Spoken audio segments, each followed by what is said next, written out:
사람하고 인사하시겠습니다. 잘 오셨습니다. 반갑습니다. 악수도 좀 하시고 손도 좀 잡아보셔요. 감사합니다. 이 사도행전은 성령행전이라는 별명이 붙어 있습니다.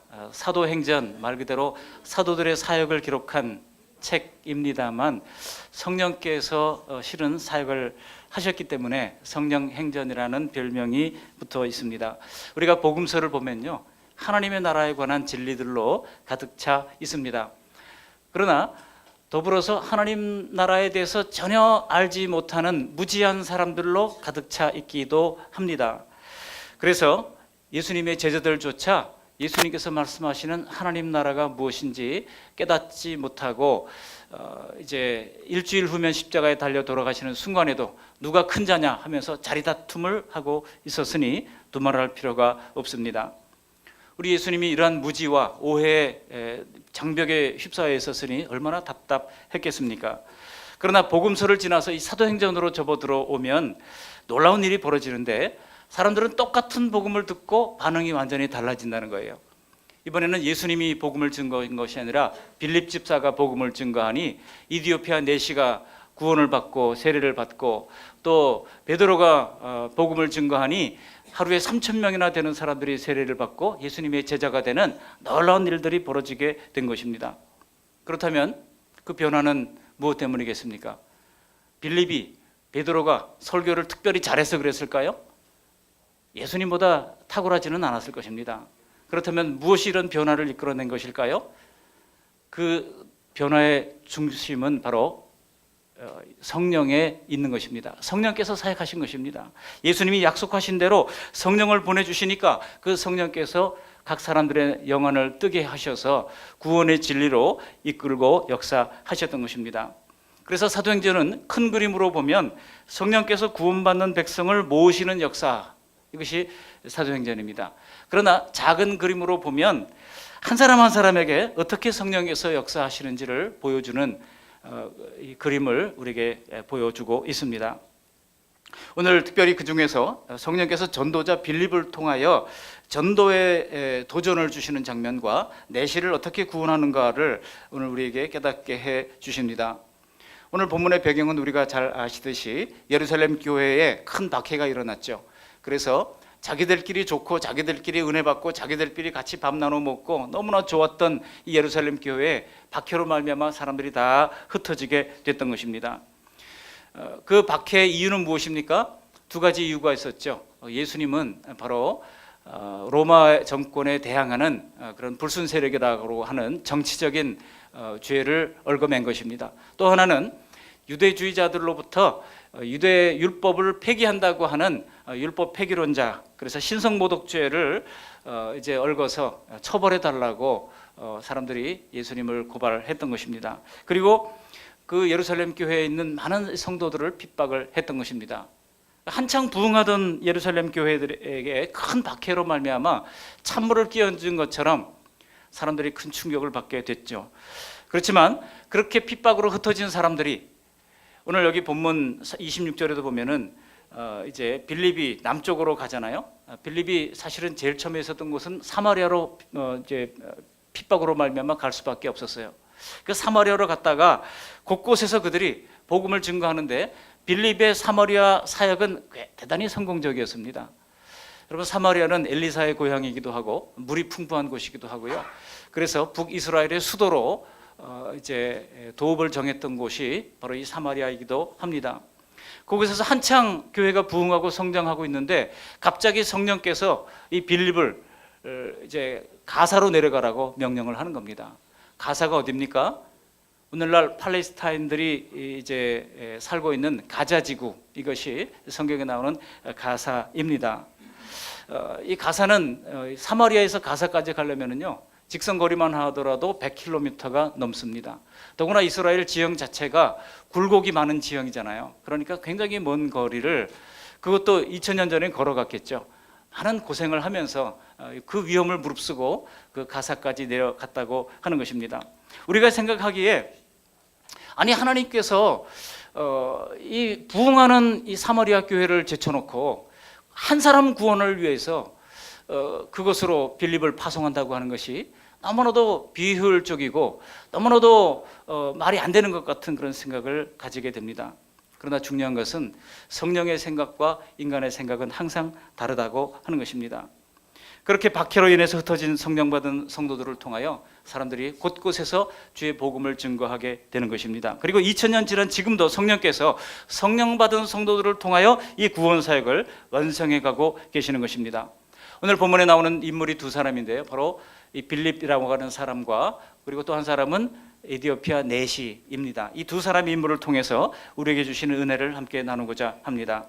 오늘 성경의 초점은 빌립 집사로 향하죠. 사도행전 6장에 보면 7명의 집사를 세울 때 성령과 은혜가 충만한 사람, 또 믿음과 지혜가 충만한 사람, 이런 사람들을 7을 세웠습니다. 빌립은 그 중에 하나입니다. 집사로 부름을 받았지만 세례를 베풀기도 하고, 집사로 부름을 받았지만 복음 증거에 선교사로 헌신했던 것을 보면 단순한 집사 이상의 사도적인 어떤 권위를 가지고 사역했던 것을 알 수가 있습니다. 빌립을 통해서 많은 기적이 사마리아 성에서 일어났습니다. 그렇지만 그 모든 것을 다 내려놓고 광야길로 가라고 하나님께서 부르시는 것입니다. 놀라운 것은 성령께서 그렇게, 여기 26절에 주의 사자가라고 말씀하고 있는데요, 주의 사자는 그 성령의 이제 성령이라고 할 수 있습니다. 성령께서 말씀하시니까 그는 곧바로 이제 아브라함이 그랬던 것처럼 갈 바를 알지 못하고 그냥 갔습니다. 가사로 가라니까, 광야로 가라니까 광야길로 갔습니다. 누구를 만나는지, 왜 가라고 그러는지, 무슨 일을 하라고 하는지 아무런 디테일한 계획이 없습니다. 그냥 성령께서 가라고 하는 대로 그가 움직일 뿐입니다. 뿐만 아니라 29절을 보시면요, 성령이 빌립도로 이르시되 이 수레로 가까이 나가라 그랬을 때 30절에 보면 빌립이 어떻게 순종합니까? 빨리 달려가는 모습을 볼 수 있습니다.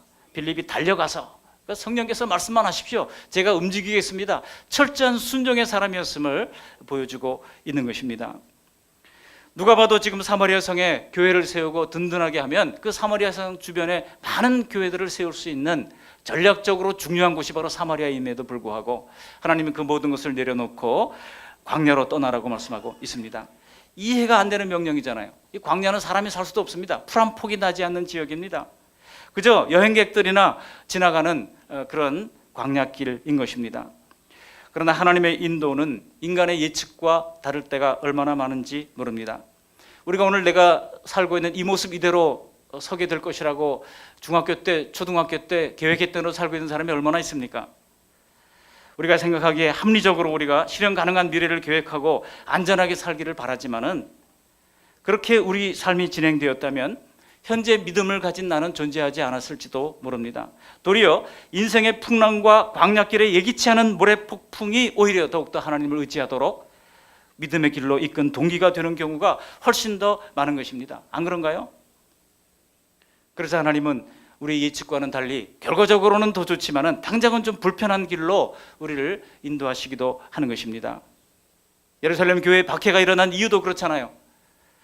박해라고 하는 불편함 때문에 도리어 복음이 확산될 수가 있었던 것입니다. 예루살렘에서 시작된 복음은 온 유대 땅과 사마리아와 땅끝까지 전해져야만 했습니다. 이것이 성경에 예수님께서 하신 말씀의 성취라고 할 수 있습니다. 사도행전 1장 8절에 예수님께서 승천하시기 전에 뭐라고 그랬습니까? 우리 사도행전 1장 8절 말씀 다 암송하리라고 믿습니다. 다 같이 한번 암송해 보실까요? 오직 성령이 너에게 임하시면 너희가 권능을 받고 예루살렘과 사마리아와 온 유대와 사마리아와 땅끝까지 이르러 내 증인이 되리라 하시니라. 아멘. 누가 하신 말씀이에요? 예수님이 하신 말씀이에요. 예수님이 성령이 너희가 임하시면 너희가 이렇게 우리끼리 조차고 모여 있는 것이 아니라 흩어져서 복음을 증거하는 증인의 삶을 살게 될 것이라고 말씀을 했던 것입니다. 그러므로 여러분, 우리가 살아가면서 만나는 예상 밖의 어려움은요, 뭔가 의미심장한 하나님의 뜻이 있을 수도 있다는 사실을 우리가 기억할 필요가 있습니다. 많은 경우 그것은 구원을 성취하시려는 이 성령님의 사역과 맞닿아 있는 경우가 많습니다. 오늘 빌립 집사도 한창 부흥하던 사마리아 교회를 떠나서 영문을 알 수 없는 여행길에 오른 것입니다. 오늘 보면 26절, 27절에 보면 그가 그냥 단순히 한 걸음에 이 가사까지 간 것처럼 보이지만은 100km가 넘는 그 길을 걸어서 가려니 얼마나 위험했고 얼마나 피곤했고 얼마나 고단했겠습니까? 오직 한 사람 내시를 위해서 과연 이 과도한 수고를 해야만 하겠습니까? 그러나 바로 그것이 우리를 구원하기 위하여 우리 예수님께서 이 땅에 내려오신 이유인 것입니다. 우리 예수님은 그것을 양 99마리를 내버려 두고 오직 한 마리 양을 찾기까지 찾아다니는 한 목자의 비유를 통해서 설명해 주시기도 했습니다. 굉장히 어리석은 것처럼 보이잖아요. 그러나 나 같은 잃은 양 하나를 구원하기 위하여 하나님의 아들이 십자가에 못 박혀 죽으셨고, 또 이제 아들을 마지막에 보내셨고, 또 종들을 계속해서 보내시는 그런 비유를 통해서 끝까지 한 사람을 추적하시는 그 하나님의 남김없는 사랑을 우리에게 보여주시는 것입니다. 여러분, 우리 예수님이 우리를 사랑하시되 이처럼 끝까지 남김없이 모든 사랑을 다 퍼부어 주셨다는 사실을 믿으시기를 바랍니다.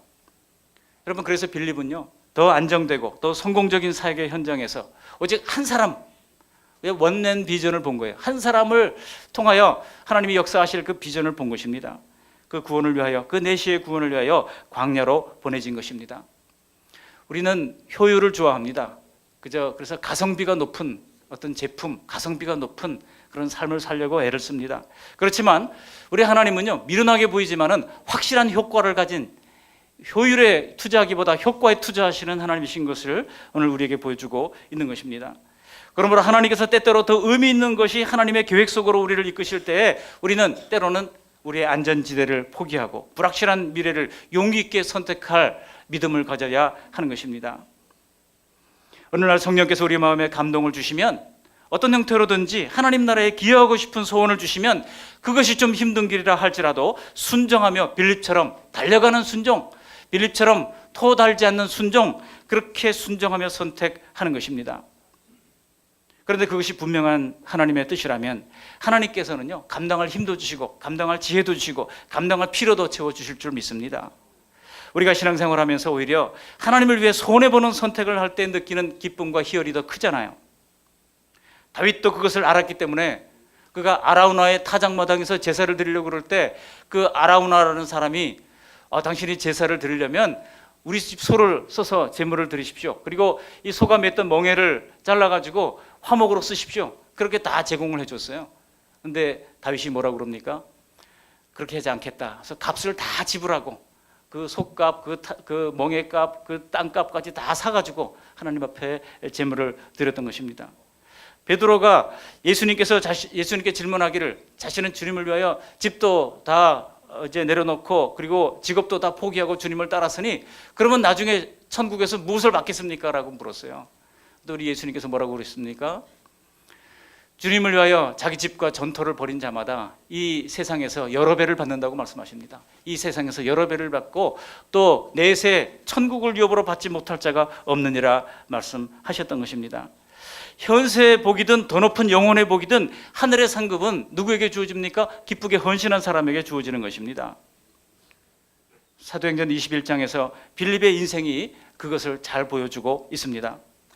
빌립은 광야길로 가라고 하는 하나님의 말씀에 조건 없이 순종했잖아요. 그렇게 순종했던 빌립은 이후에 오늘 본문의 40절에도 보면 그가 나중에 정착한 도시가 가이사라라고 하는 도시입니다.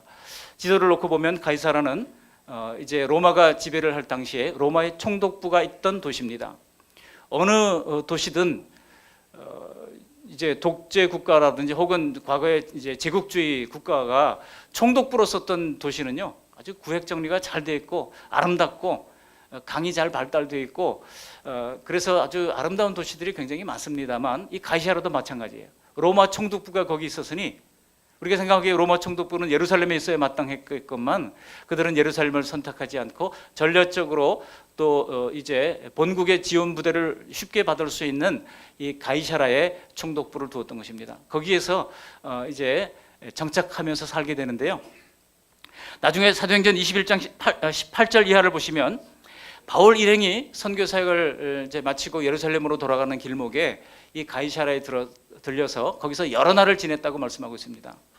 바울 일행은 적어도 10명 이상의 일행들이 함께 다녔을 것으로 추정을 하고 있습니다. 혹시 여러분들 중에 누가 선교사님이 한 10명 오셨는데 한 달간 좀 지내야 되겠습니다. 그러면 집을 내줄 사람 한번 손 들어보십시오. 일부 예배 때는 있더라고요. 감사합니다. 이야, 대단한 믿음입니다.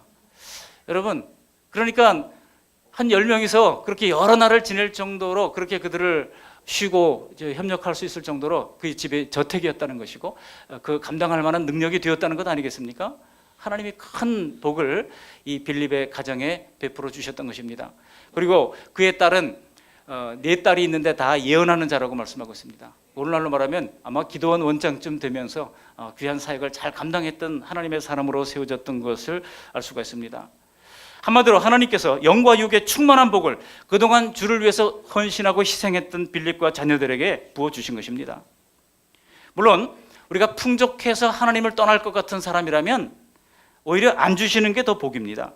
그러나 풍족한 가운데 더 하나님을 잘 섬길 수 있는 사람이라면 하나님은 풍성한 것으로 채워주시는 것입니다. 그런데 그때도 빌립의 시선은 그 재물이나 그 풍족함에 가 있지 않았어요. 그 풍족과 부요를 상대화시킬 수 있는 그런 믿음을 가지고 있었던 것입니다. 언제든지 주님이 쓰라고 하시면 내어줄 준비가 되어 있었던 것입니다. 그리고 언제든지 주님이 불편한 길이라도 성령께서 감동하시면 그는 그 길을 기꺼이 갔던 것입니다.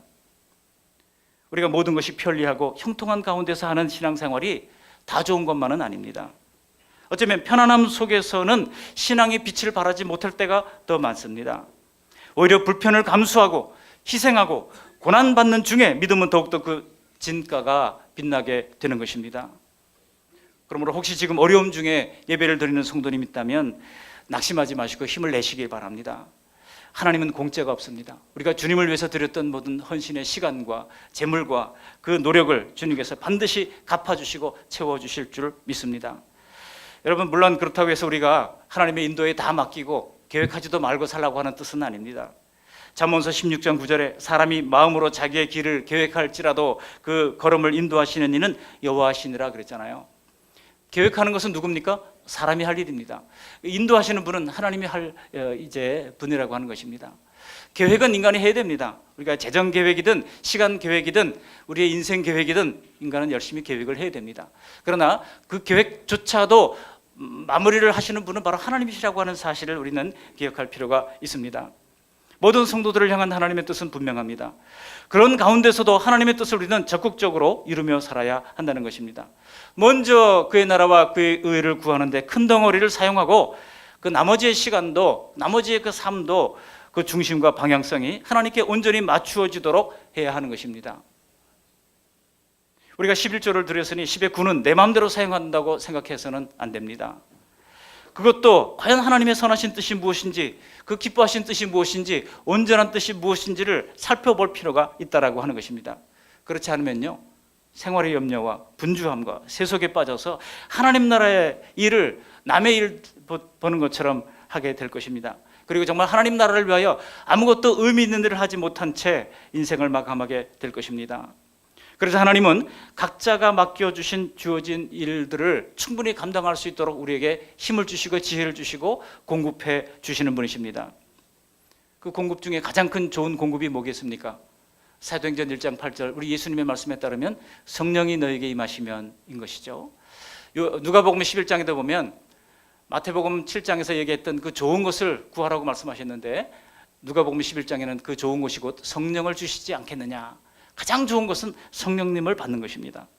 사도행전 6장 5절에도 보시면 빌립은 지혜와 성령이 충만한 사람이라고 소개되고 있습니다. 그의 순종의 능력이 그가 믿음이 출중해서라기보다는 성령께서 그렇게 도와주셨다는 것입니다. 성령 충만해 있었다는 것입니다. 그러므로 우리가 교회에 오면서 하나님 앞에 기도하고 구해야 할 많은 것들이 있겠죠. 그러나 가장 중요하고 가장 핵심적인 것은 성령님을 구하는 것입니다. 사실 우리가 해야 할 하나님의 일들은 그것이 크든 작든 선뜻 우리의 마음을 다하고 이렇게 하기에 힘들고 부담스러울 때가 많습니다. 여러분, 이 차량 봉사하시는 분들 제가 참 감사하다고 생각하는데요. 차량 봉사하는 거 이게 쉬운 일이겠습니까? 겨울에 추울 때 그거 5분 10분 미리 나가서 또 혹시 또 추운데 또 벌벌 떨며 기다리지는 않을까 해가지고 나가서 또 먼저 기다리고 있으면 또 죄송하고 또 나갔는데 안 나와 있으면 또 거기서 전화하고 그럼 또 짜증도 나고 말이죠. 이거 차량 봉사하는 거 결코 쉬운 일이 아니에요. 저도 해봐서 압니다만 쉬운 것은 아니에요. 근데 그 일을 말없이 순종하며 봉사하는 것, 뭐 10분 만에 올 거리를 봉사하시느라고 또 50분 이렇게 1시간씩 돌아다녀서 오는 일 결코 쉬운 일이 아닙니다. 찬양대로 섬기는 것, 찬양팀으로 섬기는 것, 이게 시간의 헌신을 드려야 돼요. 연습하는 시간의 헌신을 드려야 하는 일입니다. 교사로 섬기는 것, PPT로 담당하는 것, 우리 교사들은 일부 예배하고 지금 어린이 예배 돕고 있잖아요. 이게 쉬운 일이겠습니까? 일찍 일어나서 옷을 다 이제 갖추어 입고 일부 예배하고 또 아이들 또 데려오고, 그리고 지금 이 시간에 동일하게 우리가 같은 시간에 아이들을 또 돌보는 우리 선생님들 얼마나 귀한 사역을 하는지 모릅니다. 미디어 사역하는 일, 이렇게 설교를 찍어서 또 유튜브에 올려놓아서 여러분들이 다시 한번 들어볼 수 있도록 기회를 제공하는 일, 혹시 참여하지 못하신 분들은 유튜브를 통해서라도 이 성도님들과 하나님의 말씀을 같이 공유할 수 있는 길을 만들어 놓는 거, 이거 엄청난 시간의 노력을 해야 가능한 일들입니다. 그러나 이 모든 섬김이 성령님이 함께 하시면 기쁨으로 감당할 수 있게 되는 거예요. 억지로 마지못해서가 아니라 기쁨으로 감당할 수 있게 되는 것입니다. 우리가 성령 충만을 위해서 기도하면 좀 싫은 일, 좀 부담스러운 일들도 의외로 기쁨으로 아주 쉽게 해나갈 수 있게 되는 것입니다. 빌립은요, 이렇게 하나님의 음성에 달려가면서 순종했던 순종의 모델이라 할 수 있는 것입니다. 두 번째 사람이 있죠. 누굽니까? 빌립에게 세례를 받은 이디오피아 내시입니다. 이 성경의 초점은 이제 내시에게로 맞춰지는데요. 27절을 보시면 이 내시는 에티오피아 여왕 간닥의 국고를 맡고 있는 이제 내시라고 말씀하고 있습니다. 한마디로 간닥의라고 하는 여왕의 밑에서 국고를 맡고 있는, 오늘날 말하면 아마 기재부 장관쯤 되는 그런 이제 성공한 그런 내시라고 할 수가 있을 것입니다. 그런데 그 에티오피아에서부터 예루살렘까지 그가 예배를 드리러 왔다가 이사야의 두루마리를 이제 구입을 해가지고 다시 에티오피아로 돌아가는 중에 이 가사 광야에서 빌립을 만난 겁니다. 그 넓은 광야에서 두 사람이 딱 이렇게 만나게 되는 것은요, 이거는 기적 중의 기적입니다. 성령께서 그렇게 이끌어서 만나게 하신 것이죠. 여러분, 그는 간절한 예배자의 표성이라고 할 수 있습니다. 얼마나 간절했으면 이건 뭐 사마리아에서 가사까지 가는 거리하고는 비교도 할 수 없는 저 아프리카, 이집트 밑에 있는 이제 곳이 바로 이디오피아잖아요. 그 이디오피아에서부터 아프리카를 나일강을 이제 거슬러 올라와서, 그리고 저 모압 땅으로부터 시작해가지고 계속해서 이제 시나이 반도를 지나서 예루살렘을 향해서 이제 예배를 드리고 돌아가는 그 먼 거리를 올 수 있었다는 것은 그가 얼마나 하나님을 향한 예배에 간절함이 있었는가를 보여주고 있습니다. 그렇다면 무엇이 이 내시를 그 먼 곳 예루살렘까지 가서 예배하게 이끌었을까요? 그는 성공한 내시입니다. 여러분, 이 내시라든지 뭐 저 궁녀라든지 이런 것은요, 왕정 시대 참 인권 유린의 대표적인 이제 희생자들이라고 할 수가 있을 것입니다. 그런데 그 가운데서도 그가 최선을 다하여 나라를 위해서 하다 보니까 이 여왕이 믿을만하다. 그래가지고 국고까지 다 맡겼다는 거 아니겠습니까? 여러분, 오늘날도 믿을만한 사람들에게 금고를 맡기잖아요. 안 그렇습니까? 얼마나 신임을 받고 있는 사람인가를 알 수 있습니다. 그러나 그의 삶은 누구나가 그렇듯이 채워지지 않는 부분이 있었어요. 여러분, 그 채워지지 않는 부분이 뭐겠습니까? 그가 많은 것을 소유를 했고 또 높은 지위에 올랐지만은 함께 나눌 가족이 없다는데 외로움을 느꼈을 것입니다. 그게 내시의 이제 괴로움이라고 할 수가 있겠죠. 그렇지만 내시 관리가 그 먼 길을 와서 하나님을 예배하는 것은 육적인 갈증이 아니라 영적인 갈증이 그에게 있었기 때문입니다.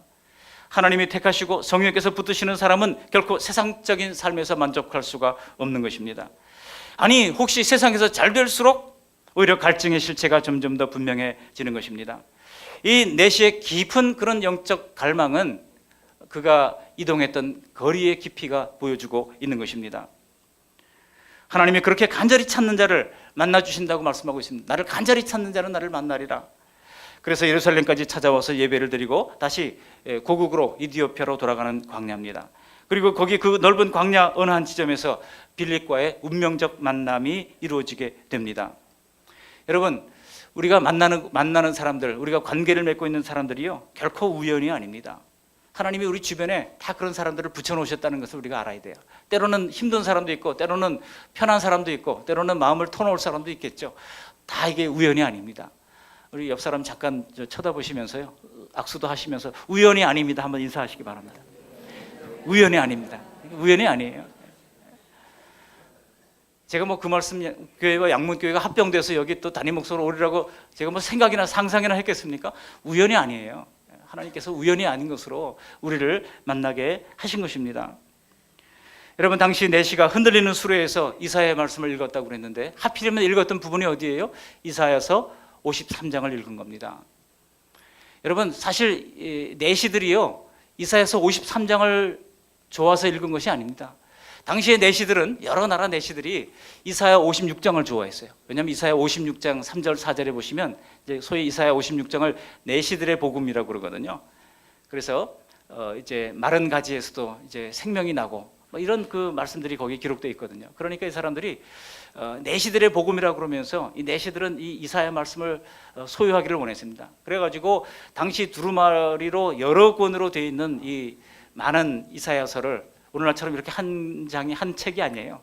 두루마리로 굵게 쓰니까 얼마나 이렇게 많겠습니까? 그러니까 여러 두루마리를 이제 구입을 해가지고 그 중에 아마 끝부분에 어느 부분, 지금처럼 장절 구분이 돼 있던 시대가 아니잖아요. 그러니까 어떤 끝부분을 읽기 시작했을 거예요. 혹시 그 부분을 놓칠까봐 앞부분부터 읽기 시작한 거예요. 그런데 하필 이 빌립과 만나게 했던 시점이 바로 이사야 53장을 읽던 시점이에요. 빌립이 그 얘기를 듣더니 다가가서 질문을 합니다. 도대체 당신이 지금 읽는 것을 아느냐라고 묻습니다. 그러니까 내시가 뭐라 그래요? 지도해 주는 사람이 없으니 어찌 알겠는가? 여러분, 성경 말씀은요 지도해 주는 사람이 있어야 됩니다. 지도해 주는 사람. 그래서 이제 정상적인 신학을 한 목회자라든지 또 선교사님이라든지 이런 분들의 지도를 우리가 잘 받을 필요가 있습니다. 그래서 지도해 주는 사람이 없으니 어찌 알겠느냐 그럴 때 또 그 내시가 질문하잖아요. 여기 말하는 이 사람이 누구를 가리키느냐? 여러분, 이사야 53장 말씀에 보면 그가 도살자에게로 가는 양과 같이 끌려갔고 털 깎는 자 앞에 있는 어린 양과 이 조용함 같이 그의 입을 열지 아니하였도다. 그가 굴욕을 당했을 때 공정한 재판도 받지 못하였으니 누가 그의 세대를 말하리요? 그의 생명이 땅에서 빼앗게 미로다 하였거늘. 그는 이렇게 나오는데 그가 누군지 지금 내시가 묻는 거예요. 그가 혹시 이 이사야를 기록한 이사야 자신을 가리키는 거느냐 아니면 다른 누구를 가리키는 것이냐고 질문을 합니다. 바로 그때 그 말씀으로부터 시작해서 이 분이 바로 다름 아닌 오신 예수님인 것을 빌립 집사가 가리키고 있는 것입니다. 그분이 바로 예수 그리스도시고 그분이 바로 당신을 위하여 십자가에서 죽으시고 부활하신 예수님이시요. 그렇습니다. 예수님이 빠진 하나님의 신앙은 인간이 신을 만들고 찾아가는 자연 종교로 전락하고 마는 것입니다. 막연히 조물주를 인식하고 제의에 치중하고 천지신명에게 비는 종교가 되어버리는 것입니다. 그러므로 예수님 없이는 구원도 없고 하나님을 바로 알 수도 없습니다. 그래서 예수님이 빠진 유대교는 종교로 전락해버렸고, 그래서 유대교를 추종했던 바리새인들은 신앙인이 아니라 종교인으로 전락하고 말았던 것입니다. 그렇게 이 내시도 얼마 전에 자기가 예루살렘에서 예배를 드렸지만 하나님을 만나지 못해서 여전히 해결되지 않은 갈증을 가지고 있었던 것입니다. 우리가 사도행전에서 발견할 수 있는 것은 하나님을 경외하는 사람들은 하나님을 반드시 예수님의 복음으로 인도하신다는 것입니다. 하나님께서 반드시 예수님의 복음, 그래서 예수님과 상관없으면요 그냥 종교인일 뿐이지 교회인일 뿐이지 신자가 아닌 거예요. 우리는 교인이면서 동시에 신자가 되어야 한다고 제가 누누이 말씀드립니다. 오늘 하나님을 진실하게 경외하는 내시에게도 구원을 위하여 가장 필요한 그리스도의 복음이 들려져야 했던 것입니다. 바로 그래서 성령께서는 그 먼 거리에 있는 빌립을 가장 잘 설명할 사람 같으니까 그 100km의 길을 밤과 낮을 이제 걸어서 그 내시에게 인도한 것입니다. 여러분, 우리나라의 경우에 더 그렇잖아요. 처음부터 예수님을 알고 교회 나온 사람이 얼마나 되겠습니까? 제가 요즘 대신방을 하면서 어떻게 신앙생활을 하게 되었어요? 물어보니까 옛날에 사탕 준다 그래서 교회를 나왔다가 빠졌습니다. 뭐 교회 재미있는 프로그램 있다 그래서 갔다가 이제 신앙생활을 하게 됐습니다. 이런 분들이 있으시더라고요. 여러분, 내시가 그랬듯이 오직 성령을 통해서 우리는 배워야 합니다. 성경을 잘 배우는 것만이 구원의 가장 중요한 방편이 되는 것입니다.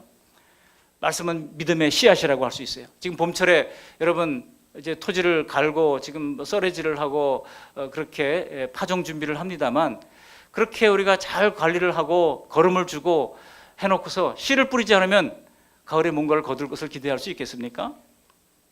우리는 날마다 말씀의 씨앗에 우리 자신을 노출시키는 연습을 해야 합니다. 만일 우리가 오늘 말씀 앞에 나를 열어놓았다면 반드시 지금도 작은 일이라도 일어나는 중간이라고 일어나고 있는 가운데 있다고 저는 믿습니다. 만약 우리가 믿음이 항상 빈약하다면 그건 분명히 말씀에 빈약한 것이라고 할 수 있습니다. 그러므로 날마다 말씀의 자신을 노출시켜서 하나님의 은혜와 진리가 충만한 우리 모두가 되시기를 주님의 이름으로 축원합니다. 오늘 내시는 말씀에서 예수 그리스도를 만나자마자 주님의 오랜 갈망이 바로 이제 해답임을, 예수님의 말로 우리 모든 갈망의 해답임을 즉각 알아차리고 거기서 세례를 받기를 원합니다. 당시에 세례받는 것은요, 예수님의 제자가 되기를 결단하는 것입니다. 즉각적으로 예수님의 제자가 되기를 결단하고 그곳에서 세례를 받습니다. 그런데 오늘 본문의 이야기는요, 좀 몽환적인 모습으로 끝이 나잖아요. 38절 보시면 이렇게 돼 있어요. 우리 38절 말씀 같이 한번 읽어보실까요?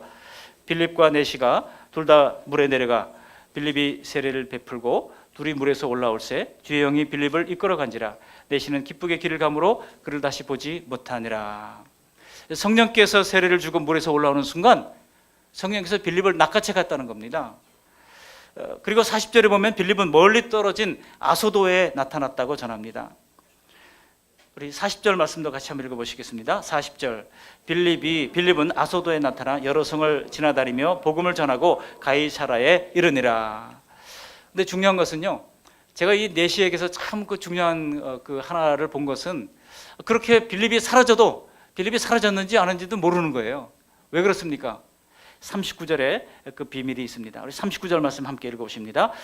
둘이 물에서 올라올새 주의 영이 빌립을 이끌어간지라 내시는 기쁘게 길을 가므로 그를 다시 보지 못하니라.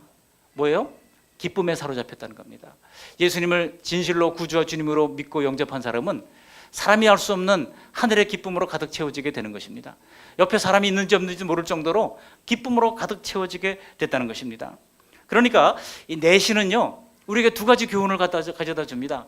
예배를 향한 간절한 열정의 사람이요, 또 하나는 예수 믿고 나서 그가 큰 기쁨을 소유한 기쁨의 사람이라고 하는 것입니다. 말씀을 정리합니다. 빌립은 성령님께 순종한 순종의 표상이었습니다.